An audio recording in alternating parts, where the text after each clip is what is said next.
hope you're having a nice lunch. I'm here with Herman Cain, and he just got some very good news. A new Rasmussen poll that shows that after all this mess, after all of this garbage, after all this innuendo and unsubstantiated charges, afterwards, Rasmussen polled, and number one is Herman Cain at 26, Romney at 23, and Gingrich up to 14. So pretty good day for you, huh? We are thrilled with that, especially what happened. And I think what this illustrates is that when people get on the Cain train, they don't get off. And another reason that I think that we were able to sustain these results, people are sick and tired of the same old gutter politics, the same old establishment politics. And they're basically saying that they're not going to be swayed by a hit piece from another campaign on another campaign, which turns out to be totally baseless. Now, I think that we want to move on, of course, and what we want to do is to focus on your brilliant 999 plan for turning the American economy around.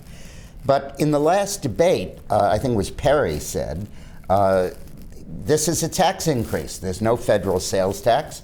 People in New Hampshire pay no state sales tax, and you're going to impose a 9% sales tax on them. What do you say to that? Well, as you know, in those debates, you have 60 seconds to try and refute a false accusation like that, and that is totally false for the following reason.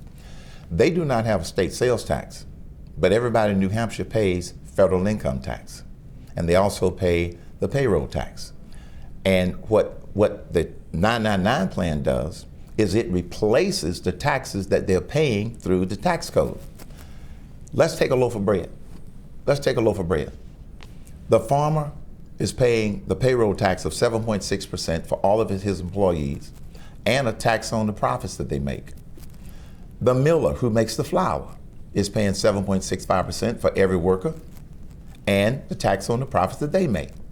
Then you've got the baker. Then you've got the truck company. Then you've got the grocery store. Same thing. 7.65% for all of the employees, as well as tax on their profits.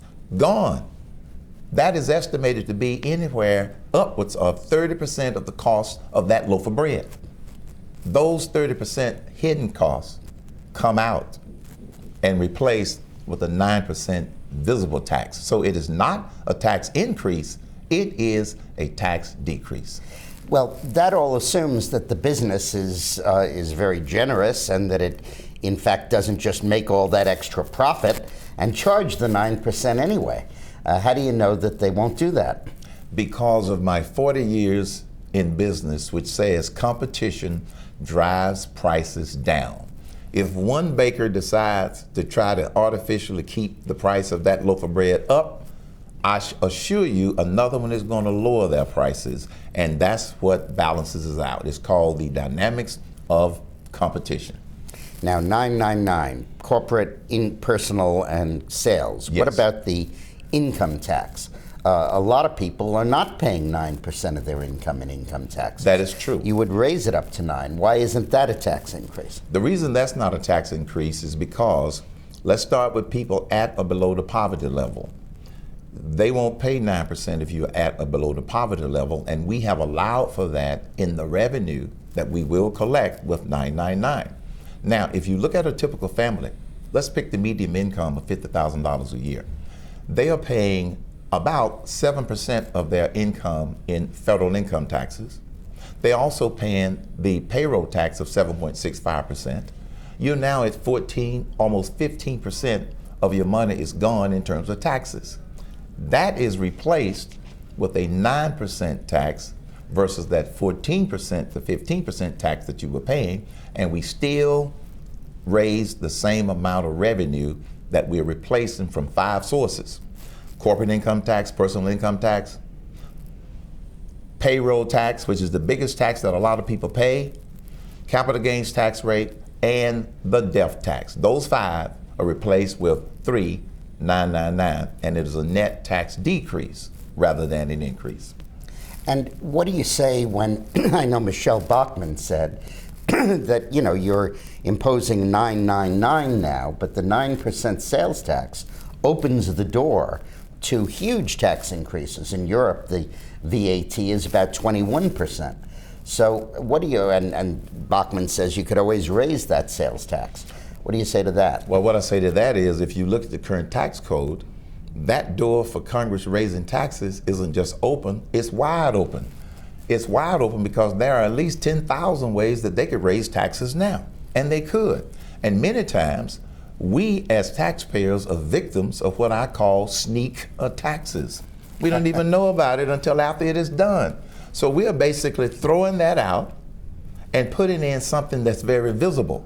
So we are replacing the tax code where a lot of things happen and we never see it, and all of the games that are played, and replacing it with a very visible 9% tax. Now here's the other thing I would say in response to Representative Bachman.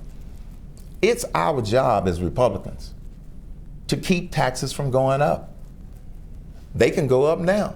There's nothing stopping Congress from raising taxes right now, except they know that this is not a good time to do it.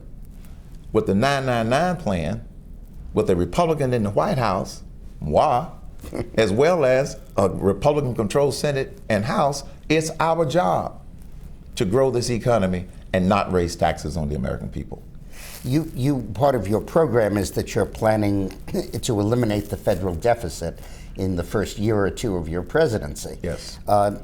People say that that would involve draconian cuts and all kinds of horrible things like that. How do you cope with that with your 999 plan? Well, let's look at it this way.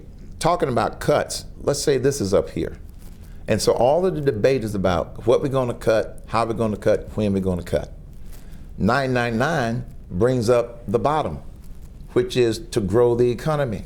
So we're going to have a more vibrant economy, growing, more revenues, more people working, and as a result, the revenues are going to be going up, the costs are going to be coming down. We meet in the middle, and we'll have a balanced fiscal year budget for the first time in decades. Well, it's worth noting that the last time there was a balanced budget, when my old boss was in charge, he spent weeks and months devising every single cut you could do, yes, so you could balance the budget over 8 years. And then one of the things he did was cut the capital gains tax. Yes. And all of a sudden, so much money flowed in that we balanced the budget in 18 months. Exactly. It's raising that floor. Raising the floor. And that's the other, you've alluded to another big positive benefit about 999. It not only expands the base and raises the same amount of revenue in a static sense, but in a dynamic sense, it's also going to grow the GDP. Why? The reason is certainty. 999 gives the business community certainty about what the ground rules are. And when the American business people and entrepreneurs know what the ground rules are, they are the best in the world. Right now, uncertainty is killing this economy. 999 is going to provide certainty, and the business community is going to be excited, and they're going to go from planning for survival to planning for growth again. Good. Well, thanks very much. This was great. I've always wanted to be with the front runner. It's always a pleasure, Here we Dick. had to watch it come from the ground up. You got it. Thanks, Dick. Enjoyed it. Thank you. Have a nice lunch. See you tomorrow.